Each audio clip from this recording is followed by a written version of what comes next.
अधूरी प्रेम कहानी कहते हैं कि हर किसी को जिंदगी में एक बार प्यार जरूर होता है, और ऐसी उम्र में होता है जहां प्यार का मतलब पता नहीं होता, बस हो जाता है।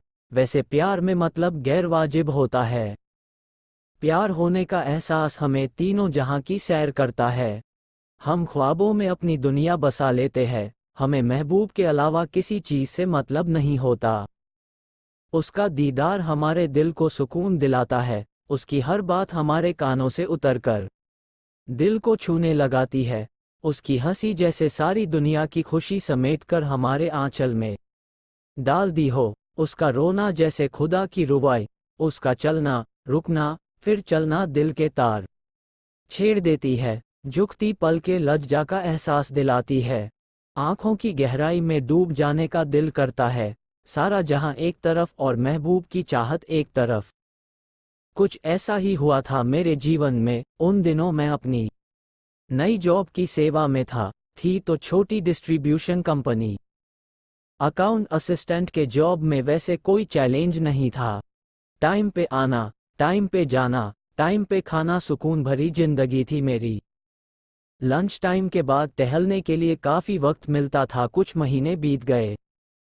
एक दिन अचानक मेरी नज़र ऑफिस के बाहर एक लड़की पर पड़ी। मेरा लंच टाइम और उसका वहां से गोइंग टाइम लगभग एक ही था। मैंने कभी गौर से उसको देखा नहीं, लेकिन आज अचानक नजरें मिली तो लगा सारा जहां मिल गया। फिर ये सिलसिला चलता रहा। प्यार व्यार कुछ पता नहीं था। उसका दीदार मेरी जिंदगी बन गई थी। एक दिन अमित मेरे पास आया। इधर उधर की बातें चली, फिर उसने अपनी बात निकाली। जिसके लिए वह आया था उसने नेहा की बात निकाली। मैं कितना उसे चाहता हूं ये पूछा। मैं क्या बताता। मेरे जीवन में पहली बार किसी लड़की ने मुझे चाहा था। वह एहसास मेरे लिए किसी धन दौलत से कम नहीं था। कोई लड़की ने मुझे मिलने की इच्छा जताई थी। उसी दिन शाम को फोन आया। आवाज में अजीब सी घबराहट थी, बातों में कंपन थी। उसने अपना नाम बताया, फिर मिलने की बात हुई। शायद वो शुक्रवार था। सुबह मैं जल्दी उठ गया, तैयारी कर ली। पिताजी के लिए और मेरे लिए एक ही वक्त मां लंच बॉक्स बनती थी। मेरे जल्दी उठने का कारण पूछने पर मैंने ऑफिस का काम बताया। आज मुझे उसे मिलाना था। ज्यादा वक्त जाया किए बिना मैं घर से निकल गया। बस की बजाय मैंने ऑटो से जाना पसंद किया। 30 मिनट में मैं इंस्टीट्यूट पहुंच गया।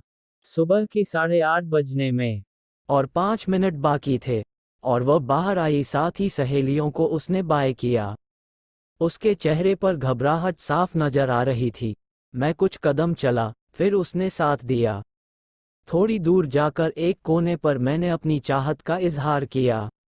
उसने भी चाहत में हामी भरी। फिर उस दिन शाम को उसने फोन किया। उन दिनों में मोबाइल नहीं थे, ना ही उसका कोई नंबर मेरे पास था।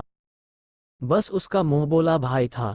भरत मेरे लिए तो उससे मिलना जितना मुश्किल था, उतना ही आसान था। अब मैं अपना लंच जल्दी लेने लगा। फिर वॉशरूम जाने की बहाने हम लोग 5 मिनट के लिए ही सही पर रोज मिलने लगे। नज़दीक ही किसी इंडस्ट्री में वो काम करती थी। आप इसे प्यार कह सकते हो या नहीं ये मुझे पता नहीं, लेकिन वह प्यार भरा एहसास जिंदगी बना देता है। उसकी सहेलियों को ये बात पता चली। कहीं घूमने का प्रोग्राम बनाना था तो जुहू बीच जाने की बात हुई। उस दिन हम लोग खूब घूमे, ढेर सारी बातें हुई। मौज मस्ती में शाम ढलने लगी तो पांव वही रुक गए। लेकिन जाना तो जरूरी था। हम साथ चले लेकिन हम सफर ना हो पाए। दिवाली की सुबह हमारी कंपनी चालू थी। सबको बोनस और मिठाइयाँ मिलने वाली थी। नए कपड़े पहनकर मैं भी ऑफिस पहुंचा। नेहा की छुट्टी थी। मौका पाकर एक काजू कतली मैंने उसे खिलाई।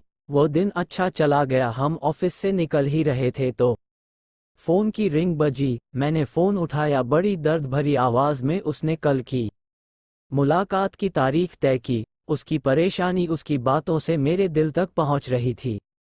आज हवा का रुख बदला बदला नजर आ रहा था। कल के फोन कॉल को लेकर मैं रात भर ठीक से सो नहीं पाया। इसके कारण सर भारी था। आज ट्यूशन नहीं था। कुछ ही देर में वह आई। फिर हम एक होटल में चाय पीने बैठ गए। हम फिर नहीं मिलेंगे। घर पर पता चल गया है, मेरे बड़ी बहन ने रेलवे ट्रैक पर इसी चक्कर में सुसाइड किया था। मुझे तो कुछ पूछने का या कुछ बताने का मौका ही नहीं मिला, ना तो कुछ बात बन पाए। वह चली गई। मैंने उसे रोका भी नहीं, वह क्यों चली गई मुझे पता नहीं। कल रात उसके घर में क्या बात हुई मुझे पता नहीं, और क्या कारण था मुझे पता नहीं। लेकिन मैं इतना दावे के साथ कह सकता हूँ कि वह मुझे प्यार करती थी। वह मेरे घर भी आकर चली गई थी। मेरा तो मुझे पता नहीं, लेकिन उसका प्यार सच्चा था। ये मेरा पहला प्यार अब अधूरी प्रेम कहानी बन गया। मजबूरी तुम्हारी थी, और अकेले हम हो गए।